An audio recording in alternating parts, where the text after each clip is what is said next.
Fala aí, galerinha do 7º ano, tudo bem com vocês? Espero que sim. Mais uma vez estamos aqui para uma videoaula. Obrigado a você que não é aluno, está aqui também para assistir esse vídeo. Espero que aproveite, que curta bastante essa aula, que você possa aprender bastante aqui conosco. E é isso aí, pessoal. Sem mais delongas, vamos para o nosso conteúdo. As monarquias absolutistas europeias. Pessoal, chegamos ao último vídeo, desta série aí, pelo menos da Idade Moderna. Por enquanto, nós iremos ver outras coisas que vão acontecer na Idade Moderna, mas nesse ciclo que nós estamos fazendo de Idade Moderna, este é o nosso último vídeo e nós vamos ver alguns destaques dessas monarquias que foram criadas ali na Europa durante este período histórico. 4 delas irão se destacar: Portugal, Espanha, França e Inglaterra. E serão essas 4 monarquias que nós iremos nos concentrar agora. Começaremos pelo Reino de Portugal. Por quê, pessoal? Porque ela foi a primeira monarquia nesse sentido de Estado moderno, no sentido do Estado absolutista.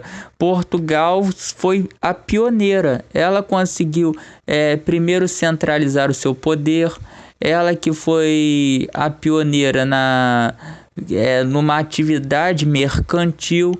Então, por isso a gente vai começar a falar primeiro da formação do Reino de Portugal. Correto? Então, o Estado moderno de Portugal é iniciado após a doação de terras a Henrique de Borgonha pelo rei de Leão e Castela. Vamos entender isso aqui agora. Bem, pessoal, vocês se lembram da aula sobre islamismo, que nós falamos a respeito da expansão islâmica para o Ocidente? Então, o islamismo ele se expandiu ali no século VIII e chegou até o norte da África e também na Península Ibérica, na Europa. E quais serão os 2 estados modernos que irão se formar ali na Península Ibérica? Portugal e Espanha. Mas aqui a gente está falando de Portugal. Então, se vocês começarem a ver ali pelo ano 1000, a gente vai ver alguns reinos, Leão, Castela, Aragão e ali embaixo, Al-Andalus, que seria o reino muçulmano, o verdinho. Aí, em 1036, vocês já podem ver que o condado portucalense, ele surge, certo, pessoal? Esse condado portucalense surge por quê? Porque o Henrique de Borgonha, esse nobre, por ele ajudar os reis de Leão de Castela a expulsarem os muçulmanos ali da Península Ibérica, ele ganha como se fosse um feudo, um pedaço de terra. E aquele pedaço de terra, ele no início vai pertencer à região ali do que seria, entre aspas, a Espanha, mas com o tempo ele vai procurar a sua independência. Essa independência começa a ser cavada em 1125, quando Dom Afonso Henriques, que é filho do Henrique de Borgonha, ele vai romper com os reinos de Leão e Castela, e aí sim ele funda o condado portucalense. Ele vai criar a independência, vai começar a formar o que se chama de um Estado moderno. No entanto, lá nas sucessões da Casa de Borgonha, termina acontecendo um falecimento. o falecimento de Dom Fernando. Dom Fernando foi o último rei da dinastia de Borgonha. E quando ele morre, fica um vácuo de poder ali dentro de Portugal. Do condado portucalense. E esse vácuo de poder era suficiente para que os reinos de Leão e Castela pudessem tentar assumir novamente o poder sobre este território do condado portucalense. E isso, termina acontecendo, o que vai levar à Revolução de Avis. E com a Revolução de Avis, esta família que vem de Algarves, ela termina chegando ao poder no trono português e aí consolida o reino de Portugal. Aí sim deixa de ser condado portucalense e passa a ser o reino de Portugal no século XIV, o primeiro estado moderno da Europa, e largando na frente, consequentemente, esse estado moderno português, ele se torna o mais poderoso ali daquela região. E durante os reinados de Dom João I e Dom João II, dentro da dinastia de Avis, é que Portugal vai ser o pioneiro na expansão marítima, conquistando colônias além mar. E não só isso, Portugal ela vai conseguir monopolizar artigos que não eram vendidos na Europa e vai enriquecer muito o seu estado com a venda desses artigos para outros governos europeus, para outros reinos europeus. No entanto, Portugal ele não vai investir em manufaturas, ele vai depender da compra de manufaturas de outros estados, principalmente da Inglaterra. E depois de algum tempo haverá competição, não só Portugal vai conseguir colonizar outras terras além mar, mas também outros estados modernos. E a concorrência vai fazer com que o preço dos produtos portugueses caia, e sem a produção de manufaturas, tanto Portugal quanto suas colônias ficam dependentes dos estados produtores dessas manufaturas, principalmente tecidos e artigos de luxo, como cadeiras, mesas, que eram vendidas naquela época. E o principal parceiro de Portugal em relação ao comércio de manufaturas será a Inglaterra. Muito bem, pessoal, saindo de Portugal, a gente chega na Espanha, que está ali do lado, A gente viu que a formação do território espanhol, do Reino da Espanha, está muito ligado a Portugal. Por quê? Porque, na verdade, ali, o que era a Península Ibérica, esse mapa aí, ele pertencia, todo aquele território ali pertencia, na verdade, à Espanha, como a gente viu em Portugal. Portugal surge da guerra, da expulsão dos muçulmanos pelos reinos de Leão e Castela, e daí vai surgir o condado portucalense, porque o Henrique de Borgonha ele vai ajudar os reis espanhóis a expulsar esses muçulmanos. Então, pessoal, como aparece aí no mapinha, o nome dessa conquista espanhola, dessa expulsão que os espanhóis fazem dos muçulmanos ali da Península Ibérica, é chamado de Reconquista. A Reconquista cristã é como se fosse uma espécie de cruzada dentro da Europa. Lembrando que as cruzadas, foram aquelas expedições de caráter religioso e militar que aconteceram querendo a retomada da Terra Santa de Jerusalém pelos reinos cristãos. E aqui na Península Ibérica acontece algo parecido, a retomada das terras pelos reinos cristãos, mas só que na Península Ibérica.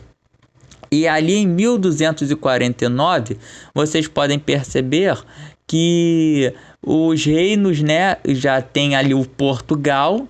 Em 1249 é o quarto quadrinho ali do lado inferior direito, e você vai ter o reino de Portugal formado e vão ter dois outros reinos ali, Castela e Aragão. E é assim que a Espanha vai surgir. Tem dois reinos diferentes, com dois reis, o rei de Castela e o rei de Aragão. E lembrando, pessoal, os dois estados modernos que ficam na Península Ibérica são Portugal e Espanha. Igual o mapa mostra, só para reforçar aí essa ideia de que só Portugal e Espanha existem ali na Península Ibérica e vocês não esquecerem disso. Muito bem, pessoal, a gente viu no mapa que ali em 1249 já tinha o reino, né, da Espanha tinha o reino de Aragão e de Castela e tinha o reino de Portugal ali do lado. Mas ali embaixo, se vocês perceberem, se vocês voltarem, vocês vão ver que tem uma partezinha verde ali pertinho, embaixo de Castela. Aquela partezinha verde representa um reduto muçulmano ainda na Península Ibérica. E ele ficava no território de Granada. É um território que vai ser conquistado pelos espanhóis apenas em 1492. Guardem essa data, que essa data vai ser muito importante quando a gente falar de Espanha. Então, 1492 é o ano em que o território de Granada é conquistado pelos reinos de Castela e Aragão. E assim que eles conquistam, eles expulsam os muçulmanos de vez da Península Ibérica. E como que o reino da Espanha se consolida? Através do casamento da rainha Isabel do reino de Castela e do rei Fernando do reino de Aragão. Então, com o casamento desses dois reis, vai haver a junção do reino de Castela e Aragão, que vai começar a se chamar de Reino da Espanha. Por que eu disse para vocês guardarem a data de 1492? Porque é a data em que o reino espanhol se lança ao mar para fazer a sua expansão marítima. É o segundo estado moderno a se formar na Europa, é a Espanha. E também será o segundo estado moderno a se lançar ao mar. E através das suas conquistas além mar, a Espanha vai conseguir enriquecer o seu estado moderno, não só com os artigos tropicais, mas principalmente através da extração de ouro e prata das colônias americanas. E lembrando, pessoal, algo que nós falamos na videoaula anterior, quando estávamos falando de colonialismo, né, uma característica mercantilista. Como Portugal foi o primeiro estado moderno a se lançar ao mar e a Espanha foi o segundo, então, basicamente, entre muitas aspas, eles foram os colonizadores, né, do mundo, além mar.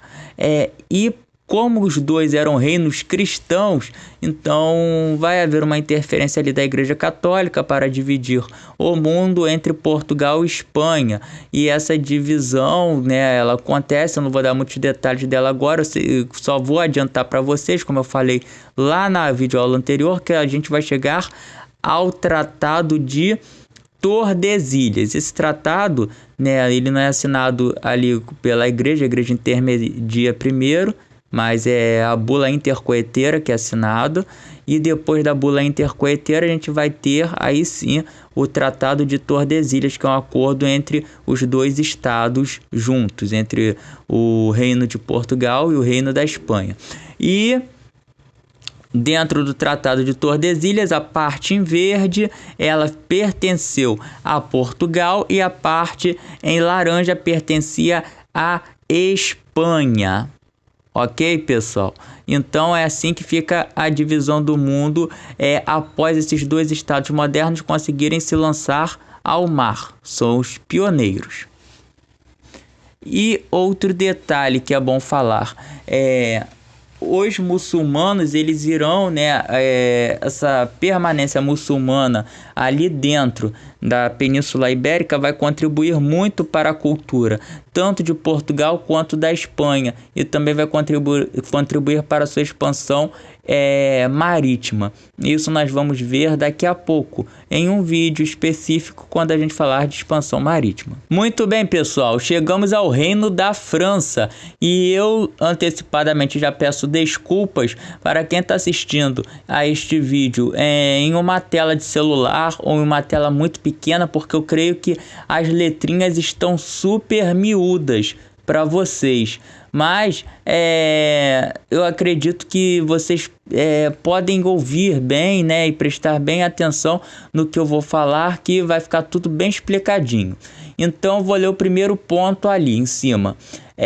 Começou a se formar por Felipe Augusto, por Felipe Augusto em 1180.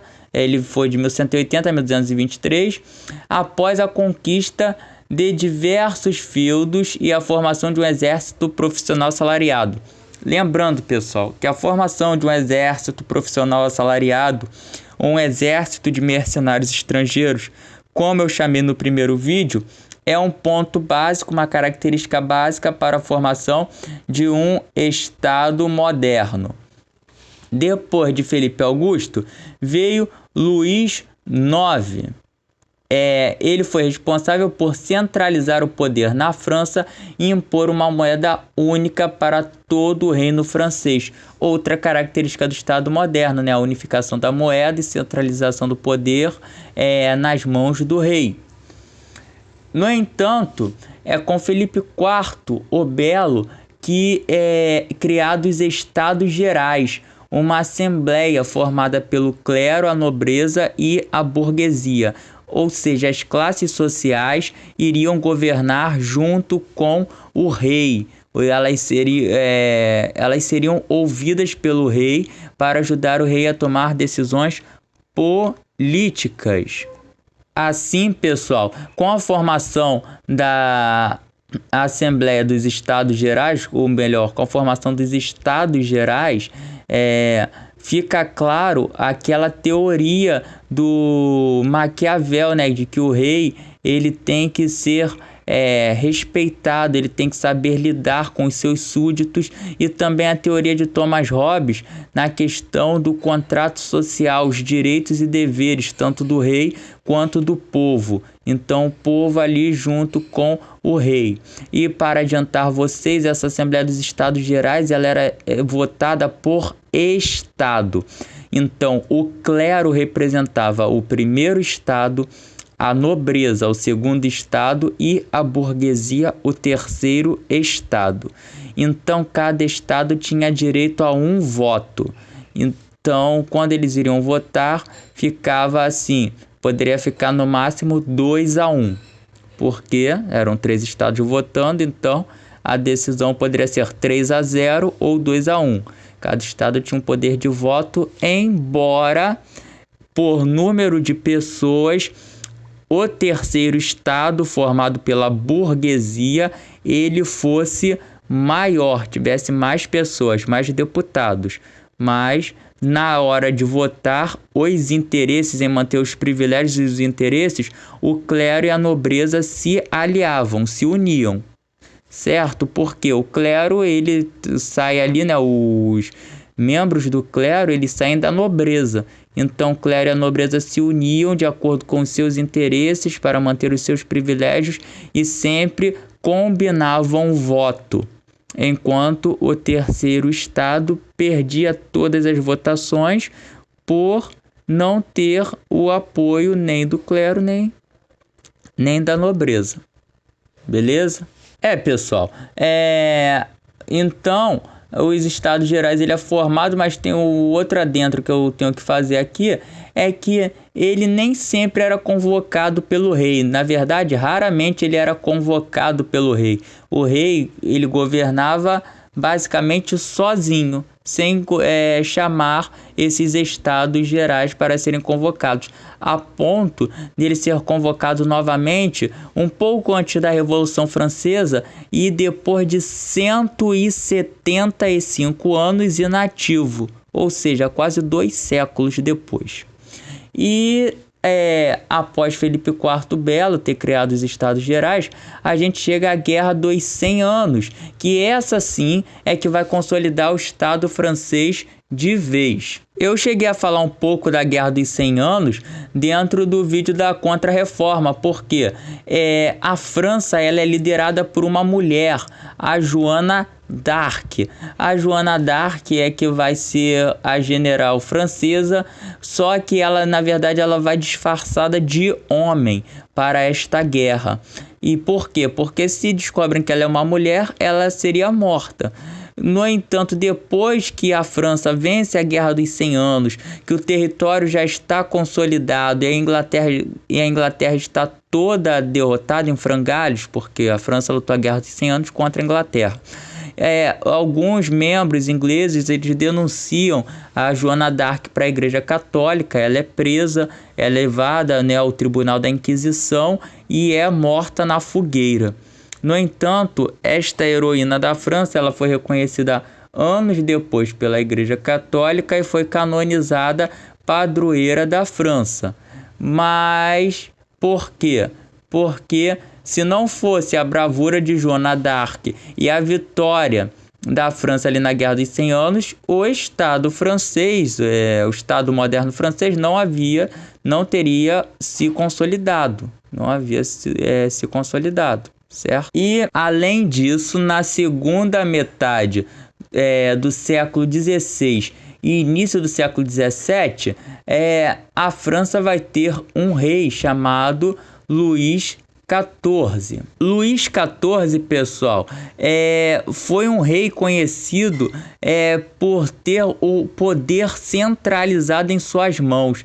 Ele é o maior exemplo de rei absolutista da Idade Moderna. É esse rei francês, Luís XIV. E ele tinha o apelido, ele era chamado de Rei Sol. Muitas pessoas achavam que ele era chamado de o Rei Sol por causa desse poder centralizador, desta força real. Mas na verdade não era nada disso. O negócio era que Luís XIV ele era bailarino. Sim, pessoal, o rei da França ele dançava balé e por ele dançar balé ele era chamado de o Rei Sol. Até porque a roupa dos bailarinos da Idade Moderna ela parecia um solzinho. Olha só, reparem aí na imagem, na cabeça dele esse arquinho que ele leva parece um sol, a roupa toda iluminada, e isso daí era o uniforme dos bailarinos do período moderno. E o rei da França, sendo um bailarino, ele ganhou o apelido, foi chamado de o Rei Sol, mas nem assim ele deixou de ser temido, ele deixou de ser respeitado como rei absolutista. Até porque, pessoal, quem governava de fato, efetivamente a França nesse período, quem organizava as questões de Estado era esse camarada aí, o cardeal Richelieu. Richelieu, ele era um bispo da Igreja Católica, mas era o homem de confiança de Luís XIV e ele que centralizou o poder, conseguiu consolidar o poder de Luís XIV como rei francês e, além disso, ele vai ser responsável por organizar os impostos, certo? Ele vai ser responsável por cobrar, mandar os burocratas cobrar os impostos do povo francês e vai conseguir desenvolver a manufatura francesa. Por esse motivo, o cardeal Richelieu ele é chamado de eminência parda, ou seja, é aquela pessoa que ela não manda oficialmente, mas por detrás dos bastidores, na prática, quem comanda a nação, quem comanda o Estado é aquela pessoa, certo? Então a eminência parda é o quê? De novo, é quando um indivíduo ele não manda na prática. O poder está, no caso aqui da França, na mão de Luís XIV. Ele não manda na prática, ele não manda oficialmente. Oficialmente quem manda é Luís XIV. Luís XIV é que manda oficialmente. Porém, na prática, quem executa as atitudes, quem é responsável por exercer as funções é o cardeal Richelieu, certo? A eminência parda. Talvez você já tenha ouvido falar desse nome, cardeal Richelieu, dentro dos Três Mosqueteiros, né? No filme dos Três Mosqueteiros ele aparece. E a sociedade francesa, como eu já havia explicado lá nos Estados Gerais, ficou dividida em primeiro estado, né, que era formado pelo clero, o segundo estado a nobreza, e o terceiro estado, que era a burguesia. Essa burguesia era formada por burgueses do campo, também, né, pessoas do campo, os camponeses em si, trabalhadores urbanos, também chamados de sans-culottes, ou seja, os que não usavam aquele shortinho que vocês viram o Luís XIV usando. Esse shortinho azul aí, gente. Por eles não usarem esse shortinho azul, os sans-culottes eles eram chamados de sem-culotte, ou seja, os que estavam sem o shortinho, eles só usavam calça. Eles usavam calça igual a gente usa hoje em dia, normal. E tinham os burgueses, que eram os comerciantes, aqueles que eram ricos mesmos. Aí nós podemos observar, pessoal, que o clero e a nobreza, que faziam parte do primeiro e do segundo estado respectivamente, eles tinham alguns privilégios, como não pagar impostos, receber pensão da monarquia, viver com pensão do reino francês, enquanto os não privilegiados, né, era a burguesia, os trabalhadores urbanos, que além de pagar impostos para a monarquia, tinha que pagar o dízimo, né, que era o imposto para a igreja. Tinham que pagar 2 tipos de impostos. Isso daí também demonstra uma característica do Estado moderno que nós vimos lá nas primeiras aulas, lá no primeiro vídeo. E chegamos ao Reino da Inglaterra. Aí a história do Reino da Inglaterra parece história de novela de Jeanette Claire, como diria minha mãe. Porque é longa a beça e realmente parece uma novela. Então vamos começar essa novela, né? Ela foi centralizada, né? O poder na Inglaterra ele foi centralizado no século XI por Guilherme o Conquistador. Foi o primeiro rei, né, do Estado moderno inglês. E quando ele centraliza o poder, ele faz com que os nobres eles não jurem mais fidelidade ao senhor feudal, né? Ele acaba com aquele processo de vassalagem ali dentro da Inglaterra. A vassalagem tem que ser feita diretamente ao rei. E ele vai fazer o que? Ele vai nomear xerifes, ou seja, burocratas. Então, outra característica do Estado moderno. Ele constitui burocratas, esses burocratas são nobres, que eles vão administrar as terras do reino. E a gente ouve falar desses xerifes principalmente no Robin Hood, que eu já sugeri aí para vocês assistirem nos vídeos anteriores. E outro detalhe que a gente pode ver aí nessa primeira fase da Inglaterra é quando ali na Idade Média ainda, no período das Cruzadas, a gente vai ter o rei Ricardo Coração de Leão, rei inglês, indo para Jerusalém lutar nas Cruzadas e ele não volta. Quando ele não volta, quem assume o poder é esse camarada aí, seu irmão João Sem Terra.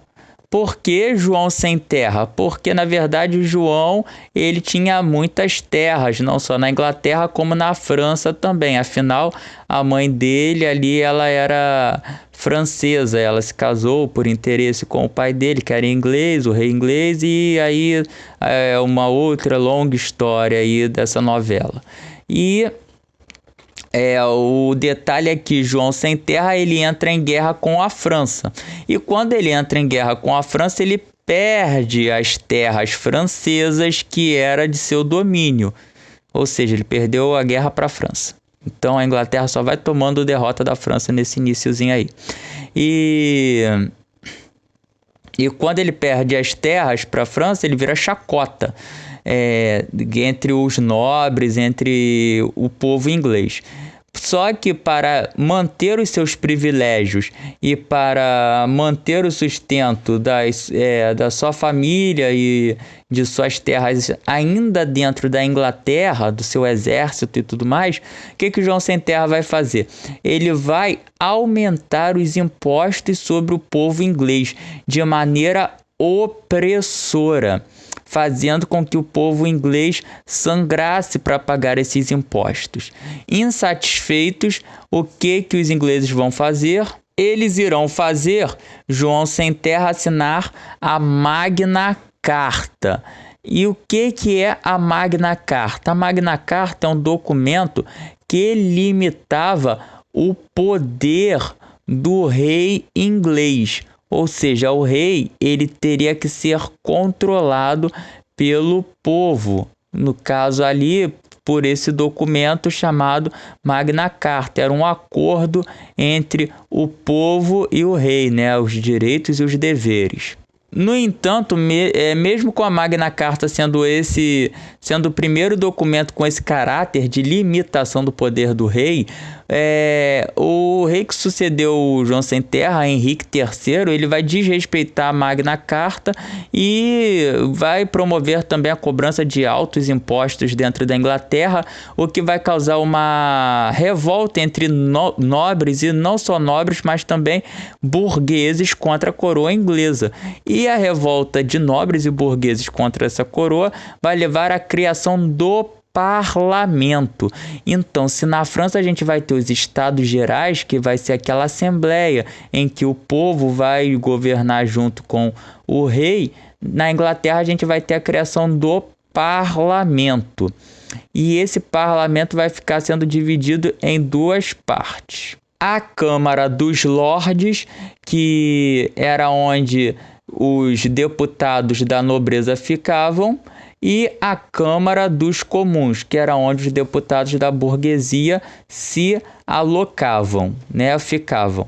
E detalhe, pessoal, o parlamento inglês, ele é criado neste período, ele existe até hoje e tá lá, ó, a divisão da Câmara dos Lordes e da Câmara dos Comuns.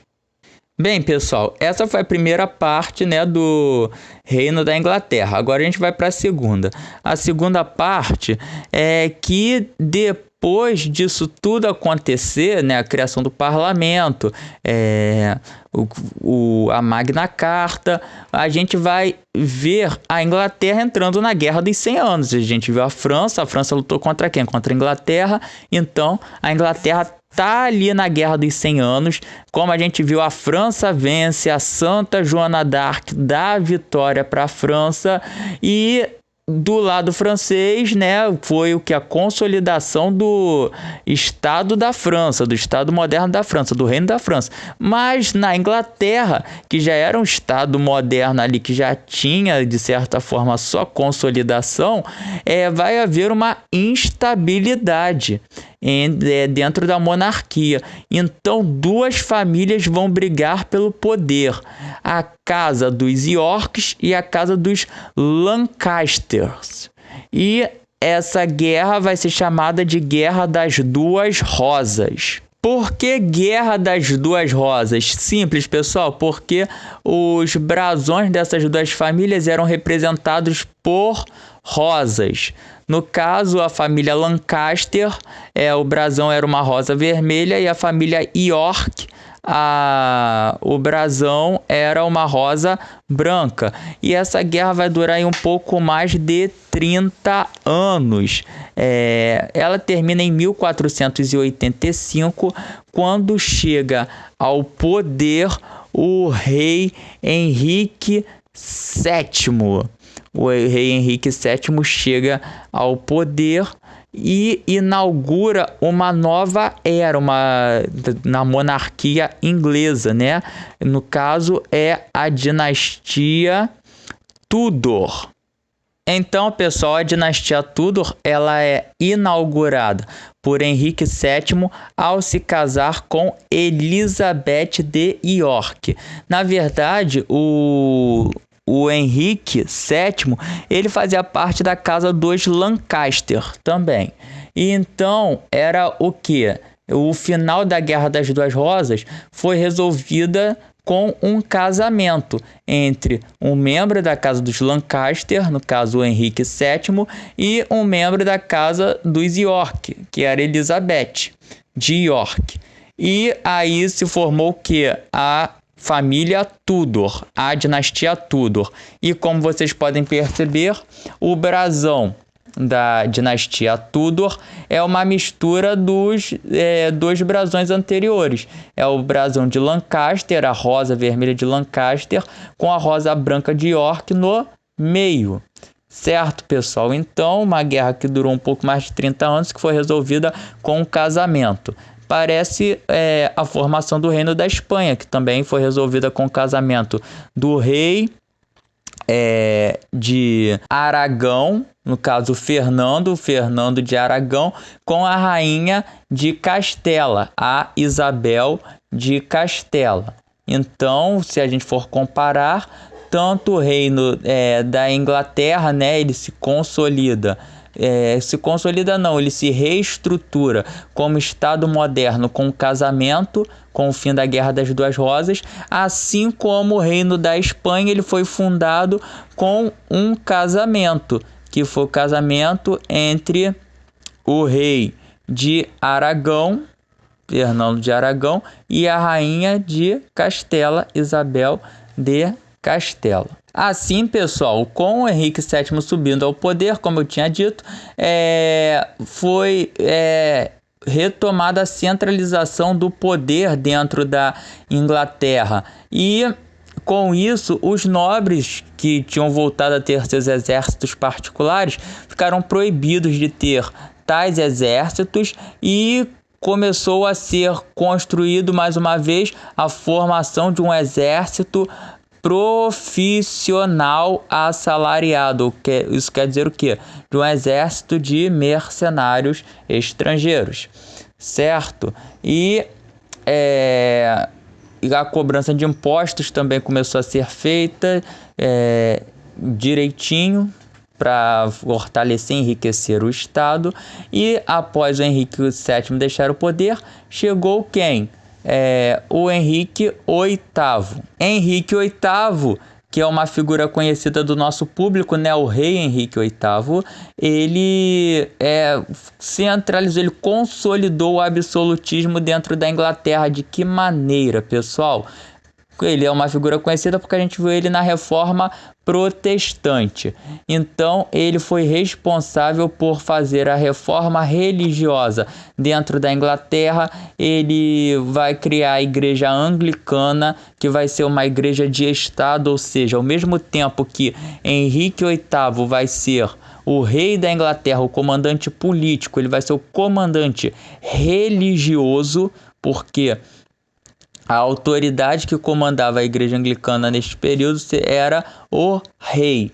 E ele vai expulsar a igreja católica de dentro da Inglaterra, vai confiscar os bens da igreja católica, fazendo com que o Estado inglês enriquecesse mais ainda e o poder ficasse centralizado na mão dele. Esse cara era tão rígido, que, como nós vimos lá na Reforma Protestante, ele se casou várias vezes. E conforme ele ia se casando e ele ia se desagradando das esposas, ele mandava cortar a cabeça da esposa fora. E em um desses casamentos, na verdade, no primeiro casamento de Henrique VIII com Ana Bolena, nasceu Elizabeth I, que foi a sucessora do trono de Henrique VIII.